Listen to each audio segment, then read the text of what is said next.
John Wick എന്ന് പറയുന്ന cinema നമ്മൾ നോക്കുകയാണെങ്കിൽ അതിൽ ജോൺ വിക്ക് ഇല്ലാത്തൊരു സീനുണ്ട്. തന്റെ മകൻ കാണിച്ചു വെച്ച മണ്ടത്തരത്തിന്റെ ആഴം മനസ്സിലാക്കി കൊടുക്കാൻ ബാബ യാഗയുടെ ചരിത്രം വില്ലൻ മകന് പഠിപ്പിച്ചു കൊടുക്കുന്ന ഒരു scene. Modern day violent action film മേക്കിങ്ങിൽ പുതിയൊരു ബെഞ്ച് മാർക്ക് സൃഷ്ടിച്ച ഒരു ഫ്രാഞ്ചൈസിന്റെ തന്നെ അടിത്തറയായിട്ടുള്ള ഈ ഒരു സീനിൽ വളരെ കുറച്ച് ആക്ഷൻ മാത്രമേ ഉള്ളൂ എന്നത് വളരെ ഇൻട്രസ്റ്റിംഗ് ആയിട്ടുള്ള ഒരു കാര്യമാണ്. ഈ സീൻ ആ സിനിമയെ സംബന്ധിച്ചിടത്തോളം വളരെ ഇമ്പോർട്ടൻ്റ് ആണ്. കാരണം ആ സീൻ വർക്ക് ആയിട്ടില്ലെങ്കിൽ പടം വളരെ ജനറിക് ആയിട്ടുള്ള ഒരു യൂഷ്വൽ അടിപ്പടമായിട്ട് ഒതുങ്ങും. തുമാരി സുലു എന്ന ഹൃദ്യമായ സിനിമ ഒരുക്കിയിട്ടുള്ള സുരേഷ് ത്രിവേണി സഹരചനയും സംവിധാനവും നിർവഹിച്ചിട്ടുള്ള ഏറ്റവും പുതിയ സിനിമയായിട്ടുള്ള സുബൈദാർ ഈ ഒരു ജോൺ വിക്ക് സ്വഭാവത്തിലുള്ള ഒരു കഥ പറയാൻ ശ്രമിക്കുന്ന ഒരു പടമാണ്. നരേറ്റീവിൽ ഉപയോഗിച്ചിട്ടുള്ള സ്റ്റൈലിസ്റ്റിക് ചോയ്സുകൾ നമ്മളെ പടത്തിലേക്ക് അടുപ്പിക്കുന്നുണ്ടെങ്കിലും കഥയുടെ ഒരു സ്ട്രക്ചർ നോക്കിക്കഴിഞ്ഞാൽ ഇപ്പൊ പൊട്ടും എന്ന് പറഞ്ഞ് അവസാനം നനഞ്ഞ പടക്കമാകുന്ന അവസ്ഥയാണ്. റിട്ടയർഡ് സുബൈദാർ ആയിട്ടുള്ള അർജുൻ മൗര്യ മധ്യപ്രദേശിലുള്ള തന്റെ വീട്ടിലേക്ക് വന്നിരിക്കുകയാണ്. അയാളുടെ ഭാര്യ മരണപ്പെട്ടു പോയതാണ്. ആ മരണം അയാളും അയാളുടെ മകളും തമ്മിലുള്ള ബന്ധത്തെ സാരമായിട്ട് ബാധിച്ചിട്ടുണ്ട്. തിരിച്ച് സ്വന്തം നാട്ടിലെത്തിയതിനു ശേഷം പ്രിൻസ് ബയ്യ എന്നൊരു മാഫിയ ഡോണിന്റെ പേഴ്സണൽ ബോഡി ഗാർഡ് ആകാൻ സുബൈദാർ പോയെങ്കിലും മര്യാദയില്ലാത്ത പെരുമാറ്റം കാരണം പെട്ടെന്ന് തന്നെ ആ പണി നിർത്തി. പക്ഷെ സുബൈദാറിന്റെ ആ തീരുമാനം പ്രിൻസിന് അത്രയ്ക്ക് ഇഷ്ടപ്പെട്ടില്ല. അത് കാരണം ഉണ്ടാകുന്ന കോൺഫ്ലിക്റ്റും അത് എവിടെയാണ് ചെന്ന് അവസാനിക്കുന്നത് എന്നതുമാണ് ഈ സിനിമയിൽ നമ്മൾ കാണുന്നത്. വളരെ ഫെമിലിയർ ആയിട്ടുള്ള ടെംപ്ലേറ്റ് ആണ് പടത്തിനുള്ളത്. വളർത്തി വഷളാക്കിയ ടൈപ്പ് ഒരു മാഫിയ തലവൻ അച്ചടക്കത്തോടെ മാന്യമായി ജീവിക്കുന്ന ഒരാളെ കയറി ചൊറിയാൻ നിൽക്കുന്നു. അയാൾ പരമാവധി സഹിക്കുന്നു.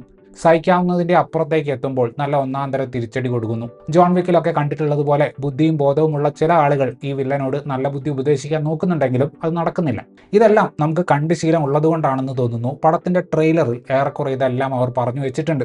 വളരെ റോ ആയിട്ട് കാണുന്നവന് സ്വല്പം ഭയം തോന്നുന്ന രീതിയിൽ സീനുകൾ സ്റ്റേജ് ചെയ്യാൻ സുരേഷ് ത്രിവേണി ശ്രമിക്കുന്നുണ്ട്. വെർട്ടിക്കലായിട്ട് ക്യാമറ പാൻ ചെയ്തുകൊണ്ട് എന്താണ് സംഭവിച്ചത് എന്ന് നമുക്ക് കാണിച്ചു തരുന്ന എഡിറ്റിംഗ് ട്രാൻസിഷനൊക്കെ ഇവിടെ കാണാൻ പറ്റും. ഏറെക്കുറെ ഊഹിക്കാവുന്ന കഥയാണെങ്കിലും ഇത്തരത്തിലുള്ള വിഷ്വൽ ചോയ്സുകൾ ഒരു എക്സൈറ്റ്മെന്റ് പടത്തിന്റെ ആദ്യത്തെ ഒരു മണിക്കൂറിൽ നമുക്ക് തരുന്നുണ്ട്. പക്ഷേ എഴുത്തിന്റെ ഒരു കുഴപ്പം എന്താണെന്ന് വെച്ചാൽ ക്ലൈമാക്സിനോട് അടുത്ത് സംഭവിക്കാൻ പോകുന്ന പേ ഓഫുകൾ എന്തായിരിക്കുമെന്ന് ഏതാണ്ട് പടത്തിന്റെ പകുതി എത്തുമ്പോൾ തന്നെ നമുക്ക് ഊഹിക്കാൻ പറ്റും. ഇതിൽ അച്ഛനും മകളും അവരവരുടെ ലെവലിനനുസരിച്ച് ഒരു വിഭാഗത്തിനോട് ഫൈറ്റ് പിക്ക് ചെയ്ത് പാരലലായിട്ട് കൊണ്ടുപോകുന്ന പരിപാടി സാമാന്യ രസകരമായിരുന്നു.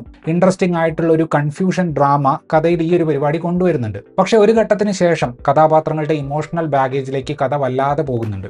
ജോൺ വിക്കിലേക്ക് നോക്കിയാൽ അയാളുടെ ഫ്ലാഷ് ബാക്കിൽ ഒരു രംഗവും കാണിക്കാതെ തന്നെ ഭാര്യയും കാറും പട്ടിയും ഒക്കെ അയാൾക്ക് എത്രത്തോളം ഇമ്പോർട്ടൻ്റ് ആണ് എന്ന് നമുക്ക് മനസ്സിലാവും. ഇവിടെ ഭാര്യയുടെ ഫ്ലാഷ് ബാക്ക് സീന് കാണിച്ചിട്ടും മകളുമായിട്ടുള്ള ഇഷ്യൂ എന്താണെന്ന് റിവീൽ ചെയ്തിട്ടും നമുക്ക് പടവുമായിട്ട് ഒരു ഇമോഷണൽ അറ്റാച്ച്മെന്റ് വരുന്നില്ല.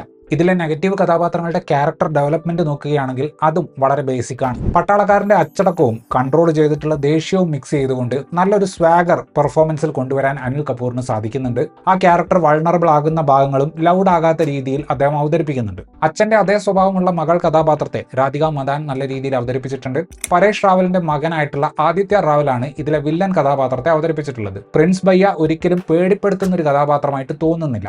ഇവൻ എന്തൊരു പൊട്ടനാണ് എന്ന് നമുക്കും തോന്നണം എന്നതാണ് സംവിധായകന്റെ ഉദ്ദേശമെങ്കിൽ ആദിത്യയുടെ പെർഫോമൻസ് മികച്ചതാണ് എന്ന് പറയേണ്ടി വരും. ബബ്ലി ദീദി എന്ന ക്യാരക്ടറായിട്ട് മോണ സിംഗ് അഭിനയിക്കുകയാണ് എന്ന് എളുപ്പം മനസ്സിലാവും. സൗരഭ് ശുക്ല സ്വതസിദ്ധമായ ഹ്യൂമർ പരിപാടിയൊക്കെ ആയിട്ട് അനിൽ കപൂറിന്റെ വിശ്വസ്തൻ കഥാപാത്രമായിട്ട് നല്ല പ്രകടനം കാഴ്ചവെച്ചു. പഞ്ചായത്ത് സീരീസിലൊക്കെയുള്ള ഫൈസൽ മാലിക്കിന് കോസ്റ്റ്യൂംസ് വൈസ് കാര്യമായ ഒരു അപ്ഗ്രേഡ് ഈ സിനിമ കൊടുക്കുന്നുണ്ട്. നായകനും നായകന്റെ സുഹൃത്തിനും മാത്രം അറിയുന്ന എന്തോ ഒരു വലിയ സംഭവം വരാൻ പോകുന്നു എന്ന രീതിയിൽ ഒരു ബിൽഡപ്പ് ക്ലൈമാക്സിനോടടുത്ത് നടക്കുന്നുണ്ട്. പക്ഷേ സാമാന്യം സിനിമ കണ്ടിട്ടുള്ള ആരും ഊഹിക്കാൻ സാധ്യതയുള്ള ഓപ്ഷനുകളിൽ ഒന്ന് തന്നെയാണ് അവിടെ അവസാനം നടക്കുന്നത്.